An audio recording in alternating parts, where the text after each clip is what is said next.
Well, we're learning more about the formula used to grade the Hamilton County school buildings and determine which ones will remain and which ones should close permanently. A private consulting firm presented a 10-year plan yesterday to close 15 schools. Channel 3's Claudia Coco is learning more about the grading system used to make that list. Claudia. Cindy, David, I spoke with the man behind that study who says it took his team 6 months of data collection to decide which schools should close. During that meeting, one board member did voice concerns, saying that this is more than numbers.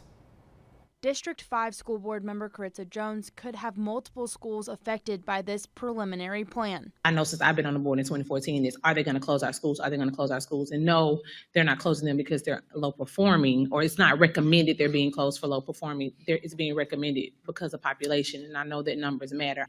I get it. I get the rationale. It's going to kill our community.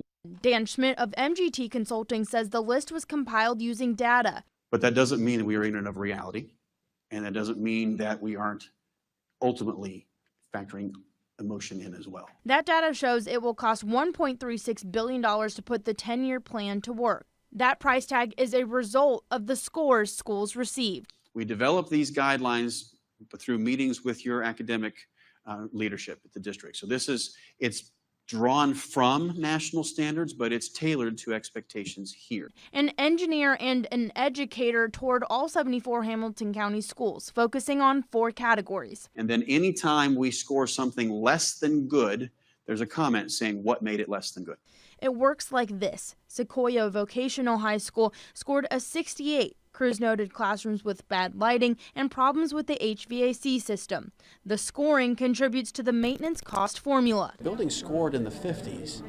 Well, the way you can interpret that is that you have to spend half of the value or half the price of a new building renovating that building. That doesn't make financial sense. Schmidt says closing schools, renovating, and consolidating will help reduce costs over time. To reduce that amount, we go down to $855 million.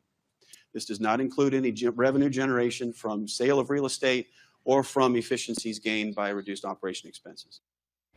Capacity and enrollment were also considered as part of the formula. Schmidt says schools are all over the board, with some operating around 50% capacity and others operating at more than 120%.